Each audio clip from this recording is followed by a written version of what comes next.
దేవుని పరిశుద్ధ నామ స్తోత్రములు. ప్రభువైన యేసుక్రీస్తు నామములో మీ అందరికీ శుభములు తెలియజేస్తున్నాను.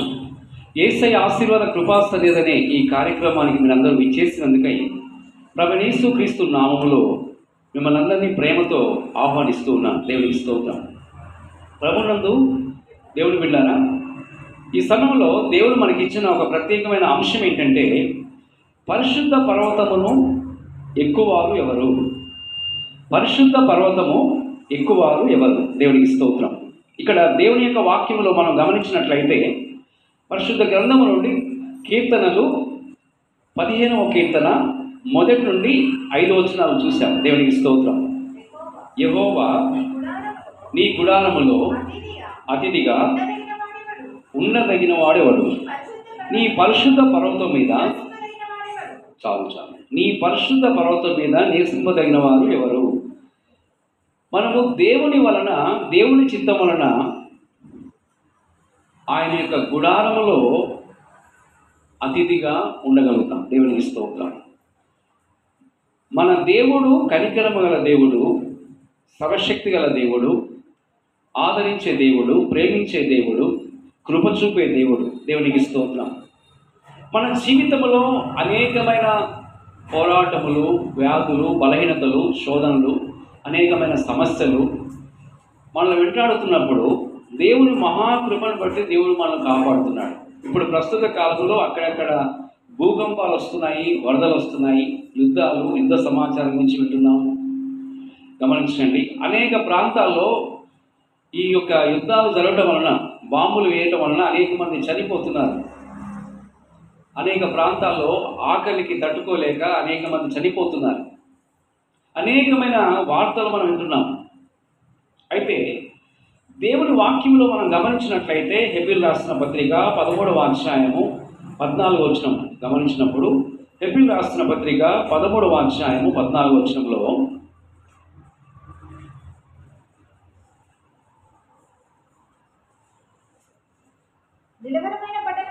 నిలవరమైన పట్టణము మనకిక్కడ లేదు, కానీ ఉండబోచున్న దానికోసము.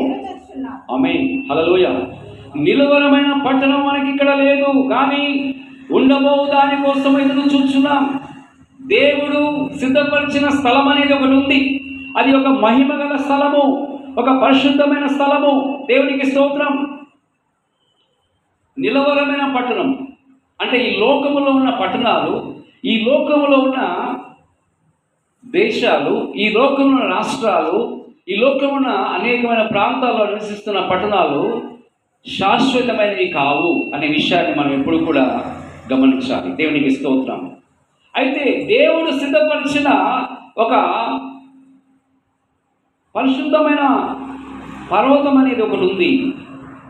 అది ఒక మహిమగల స్థలం. సియోను అనేది ఒక మహిమగల స్థలం, దేవుడు నివాసము చేయు స్థలము. దేవునికి స్తోత్రం. సియోను నూతన యెరూషలేముగా కట్టబడుచున్న, దేవునికి ఒక రాజ్యముగా ఒక కట్టబడుచున్న ఒక అద్భుతమైన ఆత్మీయ కట్టడం అవుతుంది.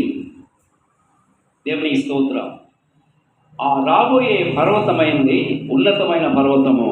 ఆ పర్వతమునకు, ఆ పరిశుద్ధమైన మహిమగల స్థలానికి ఎక్కువారు ఎవరు, వెళ్ళేవారు ఎవరు అనేసి పరిశుద్ధాత్మ దేవుడు మనల్ని పరిశీలన చేస్తున్నాడు, పరిశోధిస్తున్నాడు, మనతో మాట్లాడుతున్నాడు. మరి సియోను అనే ఒక మహిమగల స్థలములో నూతన యెరూషలేము, ఆ పర్వతం అనేది ఒక అద్భుతమైన పర్వతం. దావీదు కీర్తనలో చూసినట్లయితే 61వ అధ్యాయం 2వ వచనంలో, దావీదు కీర్తన 61వ అధ్యాయము 2వ వచనం చదువుతున్నామండి. నా ప్రాణము తల్లడిల్లగా భూదిగంతము నుండి నీకు మొరపెట్టుచున్నాను. నేను ఎక్కలేనంత ఎత్తైన కొండపైకి నన్ను ఎక్కించుము. హల్లెలూయా. ఇక్కడ ఈ వాక్యంలో మనం చూసినట్లయితే, దేవునికి స్తోత్రం, దావీదు తన జీవితంలో దేవుని యొక్క సన్నిధిలో విజ్ఞాపన చేస్తున్నాడు. భూదిగంతము నుండి నేను మొరపెట్టుచున్నాను, నన్ను ఎక్కలేనంత ఎత్తైన కొండపైకి నన్ను ఎక్కించుము. అద్భుతమైన ప్రార్థన. దేవునికి స్తోత్రం. ఎక్కలేనంత ఎత్తైన కొండ. చాలామంది ఈ ప్రపంచంలో అనేక మంది సేవకులు, దైవజనులు కానీ విశ్వాసులు కానీ సార్వత్రిక సంఘము నుండి, అనేక దేశాల నుండి, అనేక రాష్ట్రాల నుండి, అనేక జిల్లాల నుండి, అనేకమైన మండలాలు, మారుమూల ప్రాంతాల నుండి అనేక మంది మరి ఆ మహిమల దేవుని యొక్క సింహాసనము, ఆ సీయోను అనే పరిశుద్ధ పర్వతము, నూతన యెరూషలేముగా కట్టబడుచున్న ఆ మహిమగల పట్టణం కొరకు ఎదురు చూస్తున్నారు. కొందరు సిద్ధపడుతూ ఉన్నారు. దేవునికి స్తోత్రం.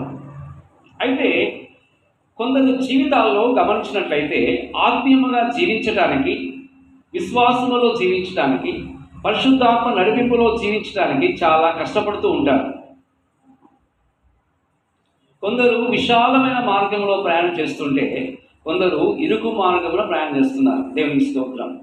84వ కీర్తన 10వ వచనం చదివినప్పుడు, 84వ కీర్తన అండి 10వ వచనంలో, నీ ఆవరణంలో ఒక దినము గడుపుట 1000 దినముల కంటే శ్రేష్టము, భక్తిహీనుల గుడారములలో నివసించుట కంటే నా దేవుని మందిర ద్వారమునొద్ద నుండుట నాకు ఇష్టము. హల్లెలూయా. నీ ఆవరణములో ఒక దినము గడుపుట 1000 దినముల కంటే శ్రేష్టము. దేవునికి స్తోత్రం. దేవుని యొక్క సన్నిధిలో గడపడం, ఒక దినం గడపడం అంట ఎన్ని దినాలంటే 1000 దినాల కంటే శ్రేష్టమని దేవుని యొక్క వాక్యమును మనం చూస్తున్నాం. భక్తిహీన గుడారములో నివసించడం కంటే నా దేవుని మందిర ద్వారమునొద్ద నాకు ఇష్టము. అంటే దావీదు గారు ఎక్కడ ఉండాలని ఇష్టపడుతున్నాడు? కనీసం ఆయన సన్నిధిలో ద్వారం అంటే ఏంటి? కనీసం ఆ యొక్క తలుపు దగ్గరన్నా ఉండటానికైనా, అంటే ఒక డోర్ కీపర్గా, అంటే తలుపు వద్దైనా ఉండటానికైనా ఉంటాను దేవా అనేసి దావీదు దేవుని సన్నిధిలో మరి ఉంటే చాలనేసి తాను ప్రార్థన చేస్తున్నాడు. దేవుని స్తోత్రం. మనము దేవుని యొక్క ఉన్నతమైన ఉద్దేశము కలిగి జీవించాలి. పర్వతము, సీయోను అనే పర్వతము, నూతన యెరూషలేమైన పరిశుద్ధమైన స్థలము మనమందరము చేరవలసినది. ప్రభు మనను ప్రత్యేకించి ఉన్నారనే విషయాన్ని ఇప్పుడు కూడా మర్చిపోకూడదండి. మనం చనిపోయిన తర్వాత మనము ఆ పట్టణమునకు చేరవలసినది. దేవునికి స్తోత్రం.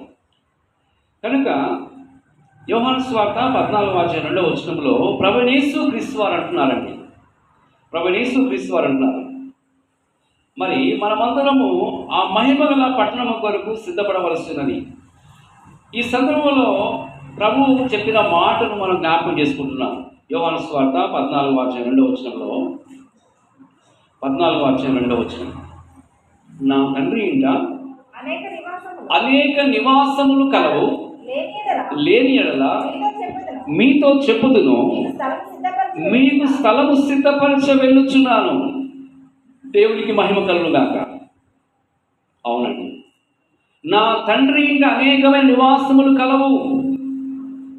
సీయోను అనేది ఒక మహిమ గల పరిశుద్ధమైన పట్టణం. రెండవది నూతన యెరూషలేము, నూతన ఆకాశము, నూతన భూమి. దేవునికి స్తోత్రం. దేవుడు వారి వారి యొక్క క్రియలను బట్టి, వారు జీవించిన ప్రతిష్ఠ జీవితాన్ని బట్టి వారి వారికి దేవుడు కొన్ని స్థానాలు ఏర్పరిచాడు. దేవునికి స్తోత్రం. ఈ విషయాలు మనం గమనించాలి. ఒక క్రైస్తవుడు ఈ లోకంలో జీవిస్తున్నప్పుడు ఒక సంఘములో సభ్యుడిగా ఉంటే సరిపోదు, కానీ కానుకలు ఇవ్వటము ఇస్తే సరిపోదు, కానీ దేవుని చిత్త ప్రకారముగా దేవుని సంతోషపరిచేవారిగా మనం జీవించాలి. దేవుడు మన పట్ల ఒక ప్రత్యేకమైన ఉద్దేశాన్ని కలిగి ఉన్నాడు. ఆయన ఏర్పరిచిన ప్రణాళిక చాలా ఉన్నతమైనది, చాలా విలువైనది. మీరు గమనించినట్లయితే 48వ కీర్తన గమనించండి. 2వ వచనము 11వ వచనం చదువుకుంటున్నాం. 48వ కీర్తన 2వ వచనము 11వ వచనం. ఉత్తర దిక్కున మహారాజు పట్టణమైన సియోను పర్వతము రమ్యమైన ఎత్తుగల చోట నుంచబడి సర్వభూమికి సంతోషకరముగా ఉన్నది. హల్లెలూయా. దేవుని యొక్క మహిమ గల స్థలములో సంతోషం ఉన్నది, ఆయన సన్నిధిలో సంతోషం ఉన్నది. ఉత్తర దిక్కున మహారాజు పట్టణమైన సియోను పర్వతం అంట. ఈరోజు దేవుడు మనకు ఇచ్చిన అంశం ఏంటంటే పరిశుద్ధ పర్వతమును ఎక్కువారెవరు, పరిశుద్ధ పర్వతమును ఎక్కువారెవరు. అయితే ఇక్కడ దేవుని యొక్క మాటలు గమనించినట్లయితే ఉత్తర దిక్కున మహారాజు పట్టణమైన సియోను పర్వతము, దేవునికి స్తోత్రం. ఒక సియోను అనేది ఒక పర్వతం, అది మహిమగల పర్వతము, ఒక మహిమగల స్థలమైనది. దేవునికి స్తోత్రం.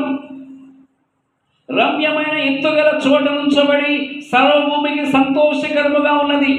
హల్లెలూయా. రమ్యమైన ఎత్తుగల చోట నుంచబడి ఎక్కడ ఉందంట? ఆ యొక్క మహిమగల స్థలము ఒక రమ్యమైన స్థలములో ఉంది. తర్వాత సర్వభూమికి సంతోషకరం అంట. అంటే ఈ సర్వలోకములో ఉన్న నివసిస్తున్న ప్రజలందరికీ ఒక సంతోషకరమైన స్థలం ఒకటి. దేవుని బిడ్డలకు, దేవుని సేవకులకు, విశ్వాసులకు, రక్షణ పొందిన దేవుని బిడ్డలకు బాప్తిసం తీసుకొని పరిశుద్ధాత్మ చేత అభిషేకించబడి అపొస్తలుల బోధ యందును, రొట్టె విరుచుట యందును, ప్రార్థన చేయడం యందును సహవాసములో ఉన్న దేవుని యొక్క బిడ్డలకు దేవుడు ఒక రమ్యమైన స్థలం అనేది దేవుడు ఏర్పరిచాడు. హల్లెలూయా.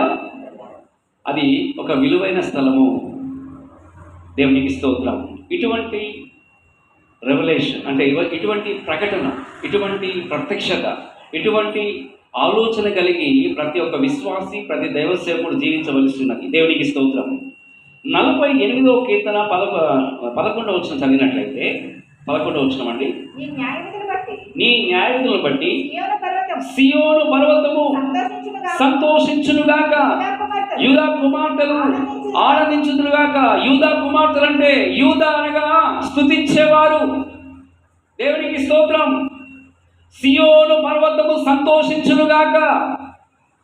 దేవునికి ఒక రాజ్యముగా కట్టబడుచున్న దేవుని యొక్క సంఘములో ఉన్న దేవుని యొక్క బిడ్డలు ఒక సియోను అనే పర్వతముగా, ఒక మహిమగల స్థలముగా రూపొందిస్తున్నాడు దేవుడు. దేవునికి స్తోత్రం. అయితే యూదా కుమార్తెలు ఆనందించుదురుగాక. దేవుడు స్తుతించే దేవుని యొక్క బిడ్డల పైన దేవుని యొక్క అభిషేకము దిగి వస్తుంది. హల్లెలూయా. హల్లెలూయా. మనం ఎదుర్కొంటున్న కష్టాలు, ఆర్థిక ఇబ్బందులు, శోధనలు, నిందలు, అవమానాలు, బలహీనతలు, వీటన్నిటినీ దేవుడు జయించి మనందరిని ఎక్కడ తీసుకెళ్ళబోతున్నాడు? ఎక్కడ తీసుకెళ్ళబోతున్నాడు? దేవుని స్తోత్రం. దేవుడు ఒక రమ్యమైన స్థలము, ఒక పరిశుద్ధమైన పర్వతము, సియోను అనే పరిశుద్ధ స్థలము, నూతన యెరూషలేము అనే ఒక పరిశుద్ధమైన పట్టణానికి దేవుడు నడిపించబోతున్నాడు. 125వ కీర్తన మొదటి వచనం చదివినట్లయితే 125వ కీర్తన మొదటి వచనంలో యెహోవా యందు నమ్మికయించువారు కదలక నిత్యము నిలుచు సియోను కొండవలె నుందురు. హల్లెలూయా. యెహోవా యందు నమ్మికయించువారు. యెహోవా అనగా ఎవరండి? ఉన్నవాడు, సర్వశక్తి గల దేవుడు, పరిశుద్ధుని దేవుడు, సర్వలోకానికి అధిపతైన దేవుడు. దేవునికి స్తోత్రం. యెహోవా యందు నమ్మికయించువారు కదలక నిత్యము నిలుచు సియోను కొండవలే ఉంటారు. నిండు కుండ తొలుకుతుందా? సగం కుండ నీళ్ళైతే ఏమవుతుంది? ఊగుతుంది కదా. అయితే మనమందరము ఎట్లా ఉండాలి? కదలక నిలుచు ఒక సియోను కొండవలే ఉండాలి. హల్లెలూయా. దేవునికి స్తోత్రం. దేవుని యొక్క వాక్యంలో గమనించినట్లయితే పరిశుద్ధ ఆత్మ దేవుడు మనతో మాట్లాడుచున్నాడు. దేవునికి స్తోత్రం.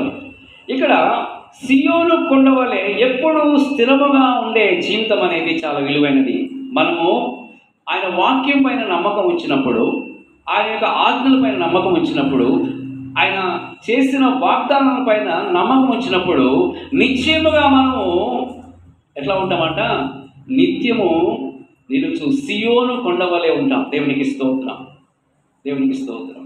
దేవుని వాక్యం నుండి మనం గమనించినప్పుడు 31వ అధ్యాయం అండి, యెషయా గ్రంథము 31వ అధ్యాయము 4వ వచనం మనం చదివినప్పుడు 31వ అధ్యాయం యెషయా గ్రంథము 31వ అధ్యాయం 4వ వచనం. యెహోవా సెలవిస్తున్నాడు, తప్పించుటకై గొర్రెల కాపరుల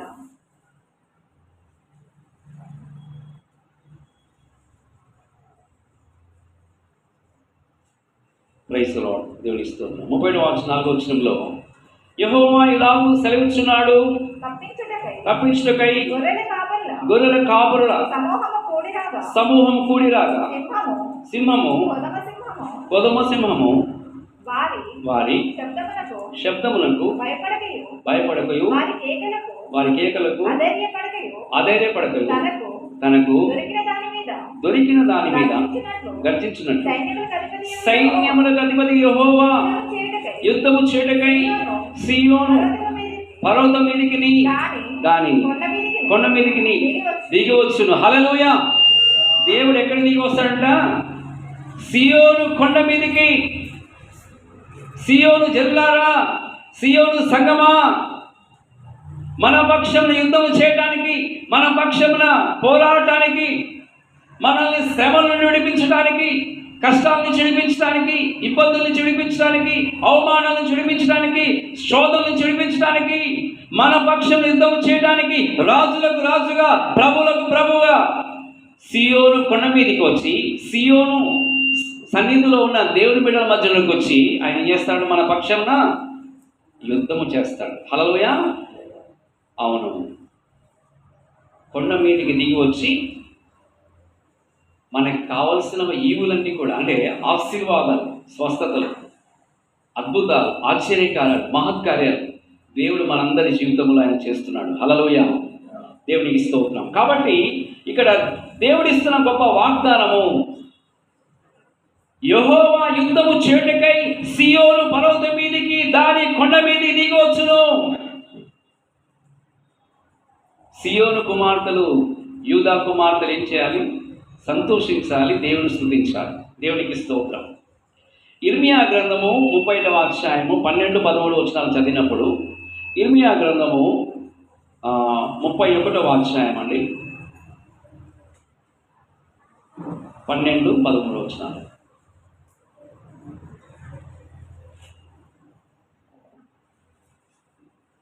654వ పేజీ, 654వ పేజీ. ఇర్మియా గ్రంథము 31వ అధ్యాయము గమనించండి, 12వ వచనం చదువుకుంటున్నాం. వారు వచ్చి సీయోను కొండ మీద ఉత్సాహధ్వని చేతురు. యెహోవా చేయు ఉపకారమును బట్టి, గోధుమను బట్టి, ద్రాక్షారసను బట్టి, తైలమును బట్టి, గొర్రెలకు పశువులకును పుట్టు పిల్లలను బట్టి సమూహములుగా వచ్చేదరు. వారిక నిన్నటికి కృషింపక నీళ్లు పాలు, హల్లెలూయా, నీళ్లు పాలు తోటవలే చేయబోతున్నాడు. దేవునికి స్తోత్రం. దేవుడిచ్చిన వాగ్దానాన్ని బట్టి దేవునికి స్తోత్రం చెల్లిద్దాము. హల్లెలూయా. వారు వచ్చి సీయోను కొండ మీద ఉత్సాహధ్వని చేతురు. ఒక అద్భుతమైన సమయం రాబోతుంది, ఒక అద్భుతమైన గడియ రాబోతుంది. ప్రభువైన యేసు క్రీస్తు వారి లోకానికి వచ్చి 2020వ సంవత్సరం క్రితం ఈ లోకానికి వచ్చి ఆయన సిలువ రక్తం కార్చి మన కొరకు ప్రాణం పెట్టిన దేవుడు, ఆ గొల్గొతా కొండపైన రక్తము చిందించిన యేసయ్య, మరణాన్ని జయించిన ప్రభు, లోకాన్ని జయించిన ప్రభు, పునరుద్ధరణైన ప్రభు, ఆయన వెళ్ళి మనకు పరిశుద్ధాత్మనిచ్చి ఉన్నాడు, ఆదరణకర్తనిచ్చి ఉన్నాడు. అయితే ఆయన చేసిన వాగ్దానం చాలా విలువైనది. మీ హృదయంలో కలవరపడనీయకుడి, దేవుని యందు విశ్వాసం ఉంచున్నారు, నా యందు విశ్వాసం ఉంచుడి. నా తండ్రి ఇంట అనేకమైన నివాసములు కలవు, లేని యెడల మీతో చెప్పుదును. నేను స్థలం సిద్ధపరచ వెలుచున్నాను. నేను స్థలం సిద్ధపరిచినట్లయితే నేను ఉండు స్థలములో మీరు ఉండలాగిన మరల వచ్చి మనను తీసుకుని పోతునని ప్రభు వాగ్దానం చేశాడు. హల్లెలూయా. సీయోను కొండ మీద ఉత్సాహధ్వని చేతురు. వారు వచ్చి అనే మాట మనం ఆలోచించాలి. ఆ గుంపులో మనమందరం ఉండాలి. దేవునికి స్తోత్రం. ఆ పరిశుద్ధమైన పర్వతములకు ఎక్కువారెవరు? ఆ మహిమ గల పరిశుద్ధ సన్నిధిలో, ఆ దేవుని యొక్క రాజ్యములో, ఆ సీయోను అనే పరిశుద్ధ స్థలము, నూతన యెరూషలేము అనే ఆ పరిశుద్ధ పర్వతములకు ఎక్కువారెవరు? ఆయన సన్నిధిలో నివసించువారెవరు? ప్రభువా, నేనున్నాను, నన్ను సిద్ధపరచు, నా కుటుంబాన్ని సిద్ధపరచు. నేను కూడా ఆ సంతోషకరమైన, ఆ రమ్యమైన స్థలములో నేను నా కుటుంబం ఉండాలి. అనుకున్నవారు ఎప్పుడూ కూడా ఆ దర్శనం కలిగి ఉంటారు, ఆ ప్రత్యక్షతలో జీవిస్తారు. దేవునికి స్తోత్రం. వారు వచ్చి సియోను కొండ మీద ఉత్సాహముని చేతులు, యెహోవా చేయు తన కార్యము బట్టి, గోధుమలు బట్టి, ద్రాక్షరసను బట్టి, తైలమును బట్టి. ఈ గోధుమలు ద్రాక్షరసము దేనికి ఉపయోగపడతాయి? మనకి బలానికి ఉపయోగపడతాయి, ఆరోగ్యానికి ఉపయోగపడతాయి. దేవునికి స్తోత్రం. అయితే తైలమును బట్టి, తైలము దేనికి సూచనగా ఉందంటే పరిశుద్ధ అభిషేకానికి సూచనగా ఉంది. దేవునికి స్తోత్రం. గమనించండి. గొర్రెలకును పశువులకును పుట్టు పిల్లలను బట్టి సమూహములుగా వచ్చెదరు, వారికి అన్నిటికీ కృషింపక. ఈ లోకములో ఏదైనా ఒక సమస్య వస్తే కృషించిపోతూ ఉంటాం. ఎవరైనా మనతో మాట్లాడకపోతే కూడా చాలా బాధపడుతూ ఉంటాం. ఈ లోకములో అనేక రకాల బాధలు, వ్యాధులు, శోధనలు, కష్టాలు, ఇరుకులు, ఇబ్బందులు, ఆర్థికమైన పరిస్థితులు మన జీవితంలో ఎన్నో ఎదురవుతూ ఉంటాయి. అయితే దేవుడు బిడ్డారా, వీటన్నిటినీ దేవుడు ఒక దినం మనల్ని జయింపచేసి, ముందే మనం వాక్యం చదువుకున్నాం, నిలవరమైన పట్టణం మనకి ఇక్కడ లేదు అంటే ఇదంతా టెంపరవరీ ప్లేసెసే. అంటే పర్మనెంట్ ప్లేస్ ఎక్కడుంది? సియోను అనే పరిశుద్ధ స్థలము, నూతన యెరూషలేము అనే పరిశుద్ధ మహిమగల స్థలం అనేది ఒకటి ఉందనేసి దేవుని బిడ్డలు గుర్తేసుకోవాలి. దేవునికి స్తోత్రం. అయితే వారికన్నిటినీ కృషింపక నీళ్లు పాలు తోట వలె ఉందరు. హల్లెలూయా. ఏంటండి? నీళ్లు పాలు తోట. నీళ్లు పారే తోట ఎలా ఉంటుంది? పచ్చగా ఉంటుంది కదా, చిగురుస్తూ ఉంటుంది, ఫలిస్తూ ఉంటుంది. దేవునికి స్తోత్రం.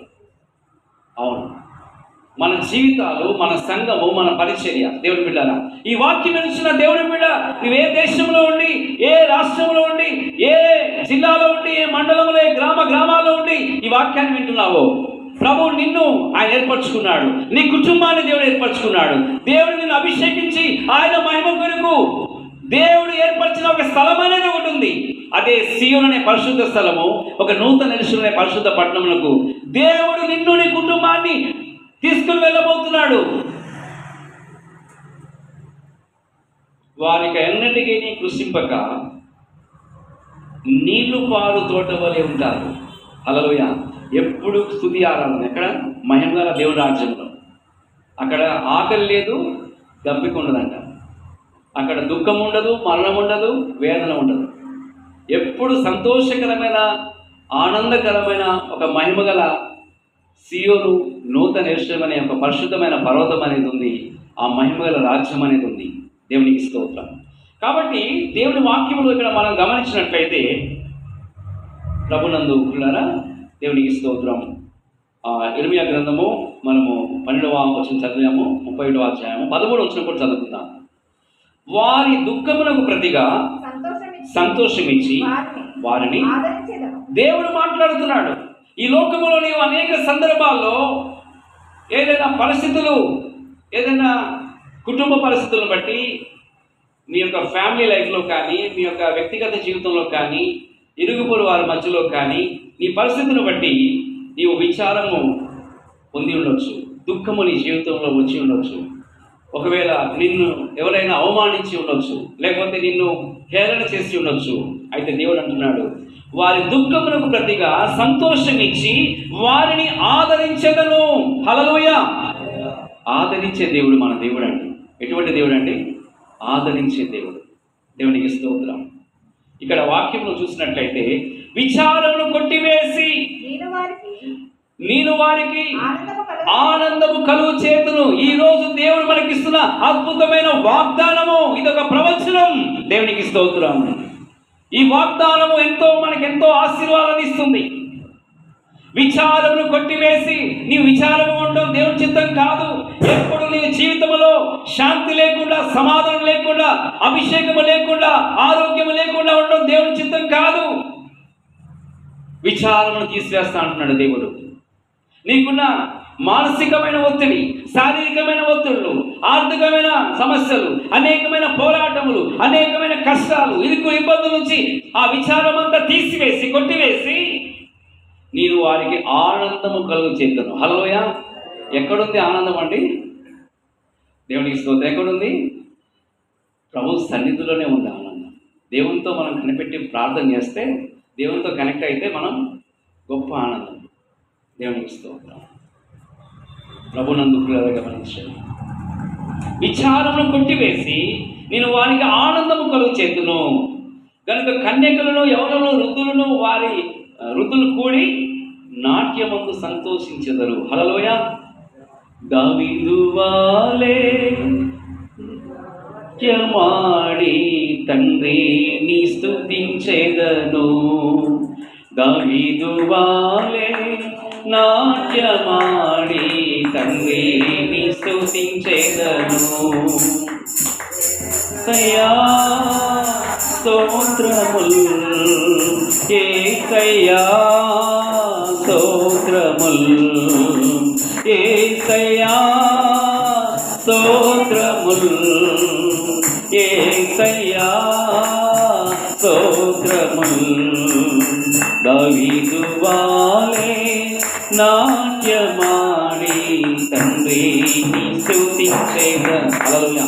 అభిషేకం ఎప్పుడైతే కన్యకల పైన, వృద్ధుల పైన, యవనుల పైన అభిషేకం ఎప్పుడైతే దిగి వస్తుందో వారు గొప్ప ఆనందంతో ప్రభుని ఆరాధన చేస్తారు. గొప్ప ఆనందముతో, ఆత్మతో ఆరాధన చేసి దేవుని స్తుతిస్తారు. హల్లెలూయా. ప్రభుతో యాజకులను సంతోషపరచెదను, నా జనులు నా ఉపకారములను తెలుసుకొని తృప్తి నందుదురు. ఇదే యెహోవా దేవుడిస్తున్న వాగ్దానం. ఆయన ఉపకారం చేసే దేవుడు, అపకారం చేసే దేవుడు కాదు. హల్లెలూయా. మనుషులు అపకారం చేయొచ్చు, కానీ దేవుడు ఎప్పుడు కూడా ఉపకారమే చేస్తాడు.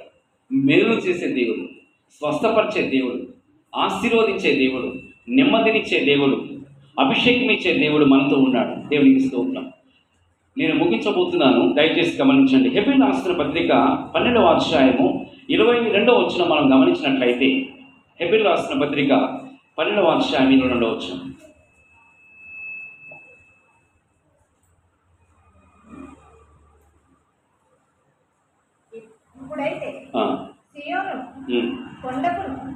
ఇప్పుడైతే సియోనును కొండకును జీవముగల దేవుని పట్టణమునకును అనగా పరలోకపు యెరూషలేమునకును వేవేల కొలది దేవదూతల యొద్దకును పరలోకమందు రాయబడి ఉన్న జ్యేష్ఠుల సంఘమునకును వారి మహోత్సవమునకును అందరి న్యాయాధిపతి దేవుని యొద్దకును సంపూర్ణ సిద్ధి పొందిన నీతిమంతుల ఆత్మల యొద్దకును క్రొత్త నిబంధనకు మధ్యవర్తి అయిన యేసు యొద్దకును హేబేలు కంటే మరి శ్రేష్టముగా పలుకు ప్రోక్షణ రక్తమునకును ఆమేన్ నేను వచ్చి ఉన్నాను. హల్లెలూయా. దేవునికి స్తోత్రం. దేవుని బిడ్డలారా గమనించండి. ఇక్కడ ఇప్పుడైతే సియోనును కొండకును జీవముగల దేవుని పట్టణమునకును, ప్రపంచంలో అనేక దేశాల నుండి, అనేకమైన ప్రాంతాల నుండి దేవుడు కొందరిని ఏర్పరచుకొని ప్రభు తన రక్తము చేత విమోచించి రక్షణలోకి నడిపించి ఈ జీవ మార్గములో, రాజమార్గములో, పరలోక మార్గములో ప్రయాణం చేయడం కొరకై దేవుడు ఏర్పరచుకున్నాడు. అయితే ఇప్పుడైతే సియోనును కొండకును జీవముగల దేవుని పట్టణం. ఇది ఎటువంటి పట్టణం అండి? జీవముగల దేవుని పట్టణం. జీవముగల దేవుడు ఆయన మనతో ఉన్నాడు. పరిశుద్ధాత్మ దేవుడు మన జీవితంలో ఒక గొప్ప కార్యము ప్రభు జరిగించబోతున్నాడు. దేవునికి స్తోత్రం. అయితే దేవుని యొక్క వాక్యములో మనం గమనించినప్పుడు పరలోకమునకును యెరూషలేమునకును వేవేల కొలది దేవదూతల యొద్దకును దేవునికి స్తోత్రం. పరలోకము యెరూషలేము అనేది ఒక ఉన్నతమైనది, ఒక ఆశీర్వాదకరమైనది, ఒక మహిమగల స్థలం. దేవునికి స్తోత్రం. వేవేల కొలది దేవదూతల యొద్దకును పరలోకమందు రాయబడి ఉన్న జ్యేష్ఠుల సంఘమునగా పిలువబడుతున్నాం. జ్యేష్ఠుల సంఘం అంటే ఒక ప్రథమ ఫలం. దేవుడు కొందరిని ఏర్పరచుకుంటున్నాడు. దేవునికి స్తోత్రం. కొందరిని దేవుడు ప్రత్యేకించాడు. దేవునికి స్తోత్రం. మనమందరము దేవునికి ఒక రాజ్యముగాను యాజకులను కట్టబడుచున్నాం. మనము చీకటిలో నుండి ఆశ్చర్యకరమైన వెలుగులోనికి దేవుడు మనం తీసుకొచ్చి ఉన్నాడు. రాజులని యాజక సమూహముగాను, దేవుని సొత్తైన ప్రజలుగాను, పరిశుద్ధ జనముగా దేవుడు మనం ఏర్పరచుకున్నాడు. ఇక్కడ వాక్యం చూసినట్లయితే పరలోకమందు రాయబడి ఉన్న జ్యేష్ఠుల సంఘమునకును వారి మహోత్సవములకును అందరి న్యాయాధిపతి అయిన దేవుని యొద్దకును సంపూర్ణ సిద్ధి పొందిన నీతిమంతుల ఆత్మల యొద్దకును క్రొత్త నిబంధనకు మధ్యవర్తి అయిన యేసునొద్దకును హేబేలు కంటే మరి శ్రేష్టముగా పలుకు ప్రోక్ష రక్తమునకు మీరు వచ్చి ఉన్నారు. యేసు ప్రభు యొక్క రక్తము ద్వారా దేవుడు మనల్ని విమోచించి ఆయన రాజ్యముగా దేవుడు మనల్ని ఏర్పరచుకున్నాడు.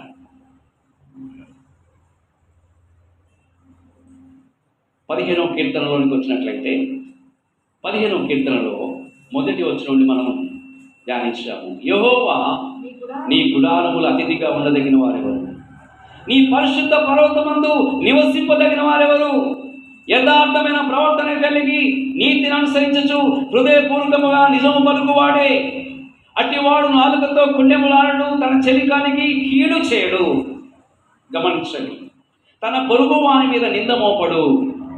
అతని దృష్టికి నీచుడు అసహ్యుడు. అతడు యెహోవా యందు భయభక్తులు కలిగిన వారిని సన్మానించును. అతడు ప్రమాణము చేయగా నష్టము కలిగిన మాట తప్పడు. తన ద్రవ్యము వడ్డీకియడు. నిరపరాధిని చెరుపుటకై లంచం పుచ్చుకున్నాడు. ఈ ప్రకారము చేయవాడు ఎన్నడూను కదల్చబడడు. దేవుడు తన వాక్యం దీవించుగాక. ప్రార్థన చేసుకుందాం.